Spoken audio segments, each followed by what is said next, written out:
Hi, today we're going to be talking about how to solve square root and cube root functions using algebra.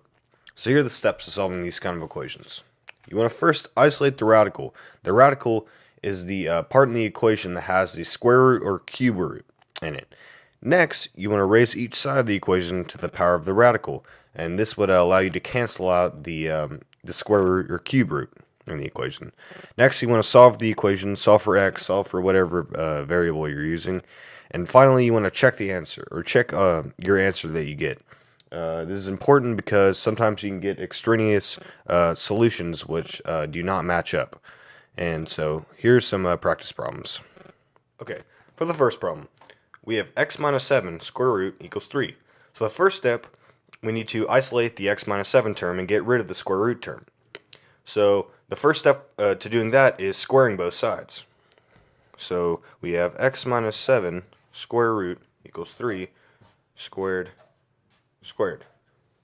And we would square it because a squared term times the square root would cancel it. So we're just left with x minus 7 equals 9.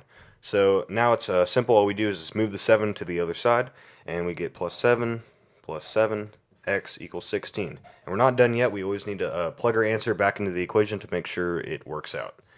And so we get 16, so we plug that in for x up here, minus 7 equals 3.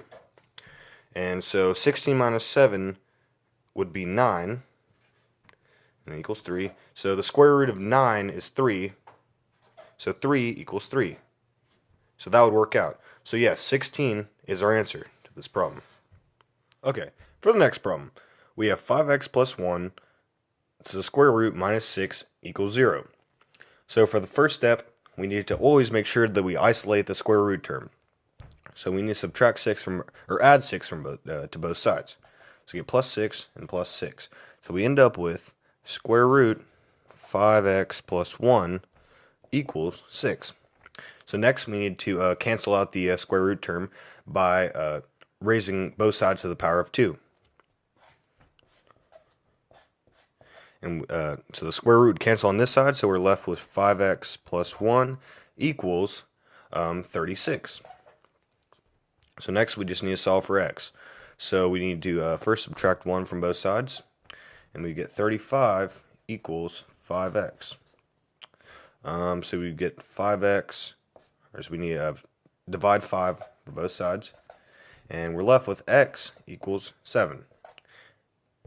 And we're not done yet. We need to plug our answer back into our equation to make sure it works out. So we need to plug in 7 for x, so we get 5 times 7 plus 1 minus 6 equals 0. So 5 times 7 is 35, plus 1 would be 36, and then minus 6 equals 0. So the square root of 36 would be 6, and 6 minus 6 equals 0. So yeah, 6 minus 6 is 0, so 0 equals 0. So that works out. So yes, 7 is our answer. Okay, for the third problem, we have cube root x equals 4. And so we basically solve cube root problems just the same as square root problems. So when you first look, if we need to move anything over to the other side to isolate the square root term, but we don't, so we need to basically try to cancel out the cube root term. So to cancel out a cube root term, you need to set it to both sides to the power of 3. And so we would get x equals 64. So we get that answer, but we need to double check and plug it back into our equation. So we would get cubed root of 64 equals 4.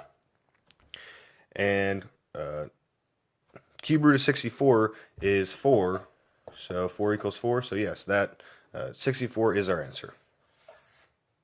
Okay, for the final problem, we have square root of x plus 2 minus 5 equals 10. So we need to first isolate the square root term and move the 5 to the other side. So we get plus 5 for both sides, and we end up with the square root of x plus 2 equals 15.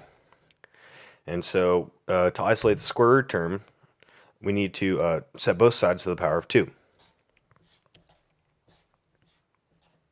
We end up with x plus 2 equals 225. So we need to now solve for x. So minus 2, and we get x equals 223. And like we did on all the other problems, we need to plug our answer back into the equation where x is. So we get square root of 223 plus 2 minus 5 equals 10. So 223 plus 2 would be 225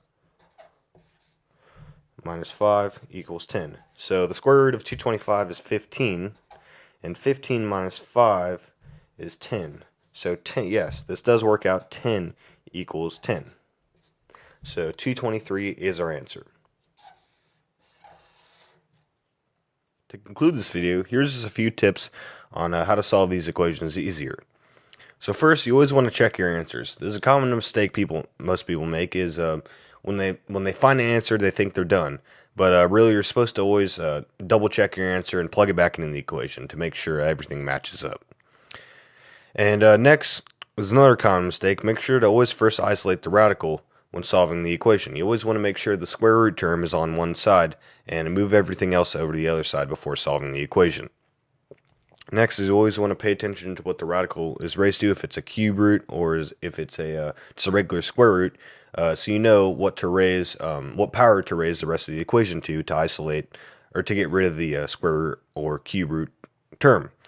And next, here are just a few tips on how to be a better student in algebra. You always want to use your resources. Go into tutoring, ask your teacher about homework questions, or look up tutorial videos, or even just ask a friend. Well, that's it. Thanks for watching.